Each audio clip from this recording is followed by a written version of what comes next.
In this video, we're going to see how to use the tax calculator to calculate tax payable. To start, you go to the website smepro.com.ng/calculator/tax. Then you clear all the inputs on the text box.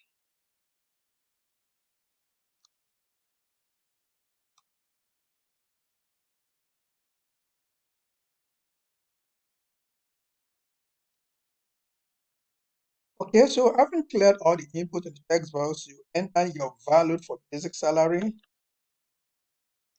Let's enter 100,000 naira as the basic salary. Okay, tick the checkbox for pension.